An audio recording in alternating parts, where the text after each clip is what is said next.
everyone, and welcome back to another Zoom interview, part of our LGBTQ History Month timetable and series.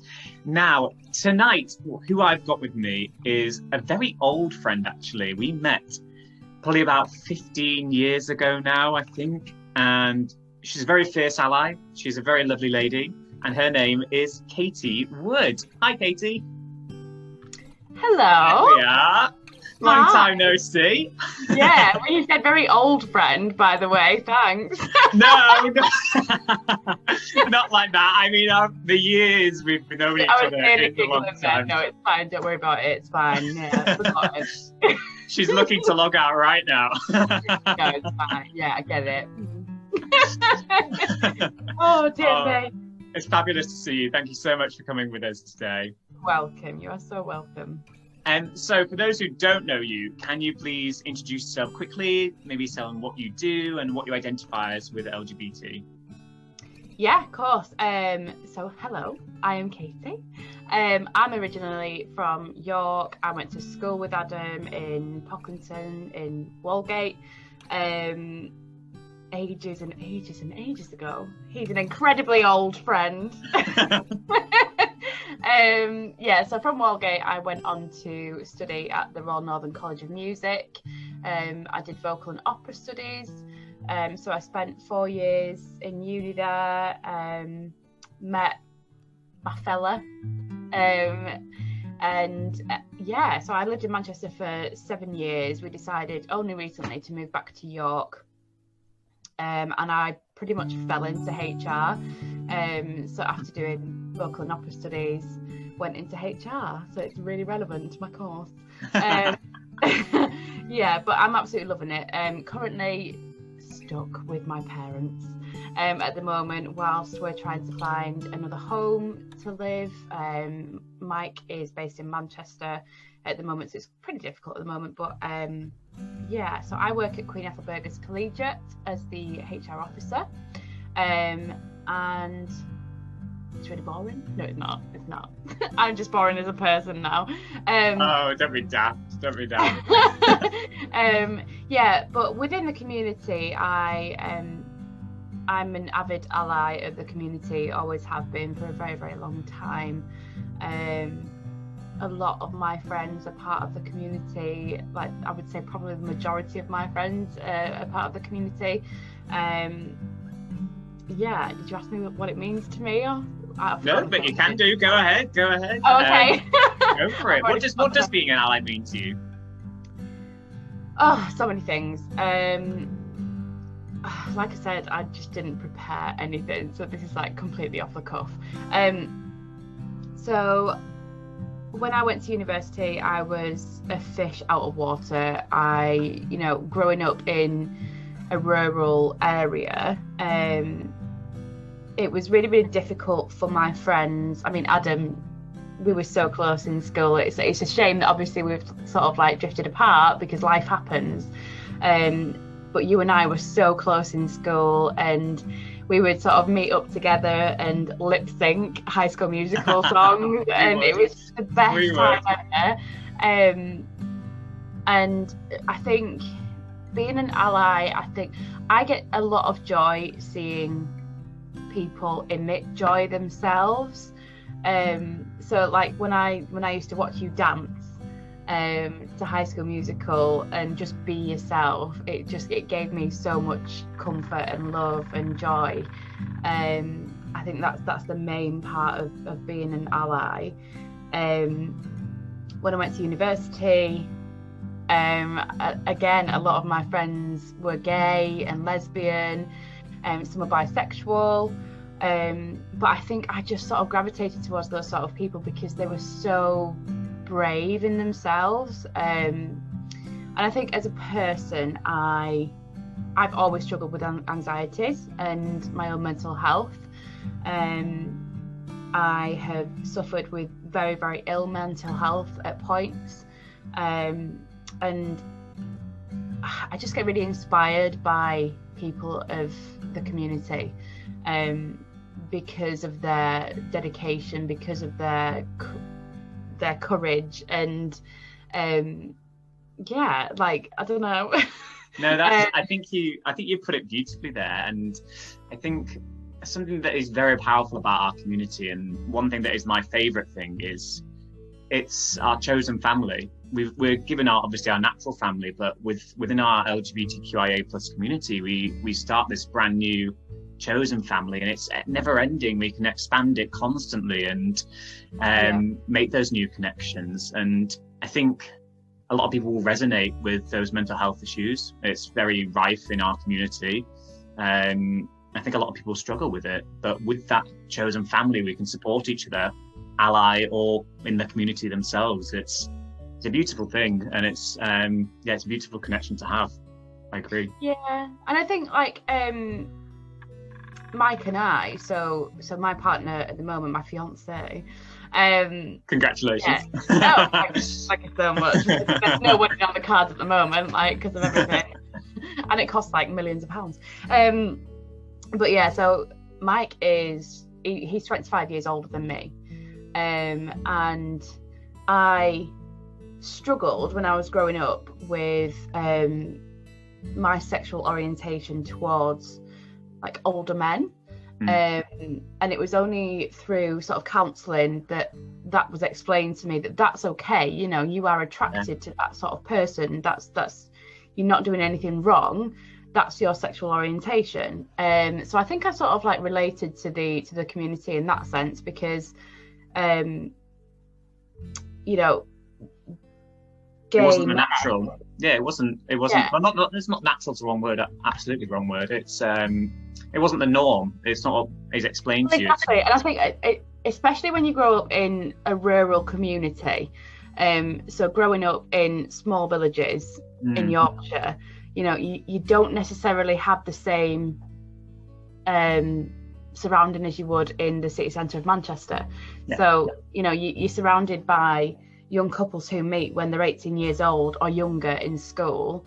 You know, they're together for 30 plus years and have 3 children and watch their grandchildren grow up, and they all go to the same GP practice, and their children live round the corner from them and go to Sunday dinners, you know. Yeah. And that's okay. I'm not saying that that's wrong, but I think when you grow up in that surrounding, there is part of you that thinks that's normal. That's what we need to do. You know, we need to follow suit and be a sheep in a sense. I think one thing we what I keep coming back to is, I think growing up in a rural area, like we grew up very close to each other where we lived, and it was always very black and white. I think our high school experience where we lived, the norm was very black and white. And I think when you do go to those bigger cities, you learn to colour with all the crayons in the box. And once you do that, it's a beautiful thing. You colour rainbows wherever you go. But until you have exposure, I think it's a bit shielded. Yeah, definitely. And I think, I've recently done a qualification in work for LGBT inclusion in the workplace.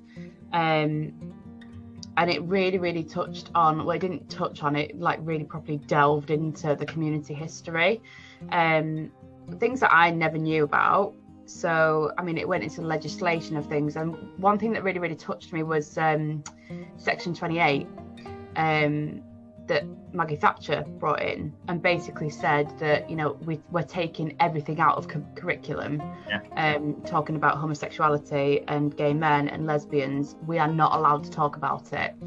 And one thing that just sort of like resonated with me in that was, you know, that they were young gay boys in school, confused about how they felt, but they just weren't allowed to talk about it. And the long-term effects that could have on a person is, you know, some people have taken their own lives because of that. And, you know, the link to mental health, and with me struggling with my own mental health, it wasn't necessary, and those lives lost, it's just such a waste. It is heartbreaking. It's heartbreaking. And it didn't need to be that way. So I think, I don't know, it definitely wasn't that bad where we grew up. It wasn't at all. I'm not saying that, but there was definitely a sense of, this is the way that you should meet your partner, this is when you should get married, this is where you should live, this is how many children you should have. And I think it was so easy just to coast and to follow those rules, really. And I'm not saying that that's the wrong thing to do, because for many people that is their choice, and that's what they're happy with, and that's okay, and that's what they genuinely want to do, and that's their aspiration and dream. But I think we weren't necessarily given the choice maybe in school, and it wasn't necessarily explored, like other options weren't really explored, I would say. I think I remember being touched upon briefly, but I don't have any vivid recollections of it. I don't remember a big class for it, or a lecture on it, or a guest. And I think the incredible thing to come out of this year especially is that it's now going to be compulsory within education to have some LGBT awareness and education. So I think it's going to make a massive difference, because if we can influence the children, the future generations, and they're going to grow up knowing there's different kinds of families and different kinds of orientations, gender, sexuality, and I think it's going to make a massive impact in the future. Yeah. And I think, I mean, when I go back to school, and even in sort of sex education and classes like that, we there was no mention of LGBT. There was nothing. We got like a really long, awful DVD. That we sat in. It was man, woman, condom, baby sections. Exactly. Yeah. And that just contributes to the whole sort of expectation and mindset. Yeah, of what's normal. So I mean, we're not knocking on. We're still in our 20s, you know. But like, even now, there is sort of remnants and still attitudes maybe that from what happened with Section 28 in the 80s, it still happens. Absolutely. And there is that mindset that is just sort of left over and leaves that sort of niggling little, oh, it's still wrong though, isn't it? You know, that's not what expected. It's the echoes of the past. It absolutely is. And it's not just Section 28, it's just, if you look at history in general, that's why the gorgeous thing about this month, LGBT History Month, is that we do get the chance to look back, and you might learn something new, like you did in your training at work, and learning about those crucial moments. Here, by the way, sorry. No, it's all right. Learning about those crucial moments. Everyone. But like Section 28, like the AIDS crisis, like Stonewall, like all these things that contributed to being where we are today. That's the brilliant thing about this month. So let's hope that everyone takes something away from this interview and away from the whole month in general. I think it's going to make a big impact. I think the main thing I would say about being an ally and being proud of being an ally and being proud of the people who I love, genuinely keep close to my heart, is being proud of who you love as well. And it's okay to be attracted to whoever you are attracted to, sorry. You know, my fiance, he's 25 years older than I am, and that's okay. You know, if he was 25 years older than I am and he was a woman and identified as non-binary, that's also okay. You know, we must remove this expectation and just this, you know, this must be the way, you must grow up like this, you must marry this person.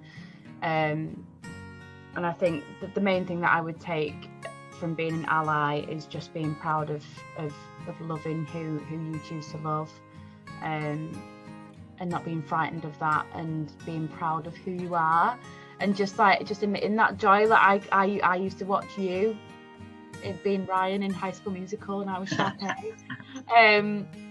That's like a massive like memory of mine. It just pops up on Facebook all the time, which I absolutely adore. But it's specifically because I wouldn't even get my forearm in that top that I'm wearing as well, by the way. Because I'm like this thin. No, but I think you wrapped it up beautifully there. I think that celebration of who you love personally and who anyone else loves, it's just their lifestyle. It shouldn't be a thing. It shouldn't be an issue. It's just life. And I think that's a really beautiful way to sum it up. So thank you very much.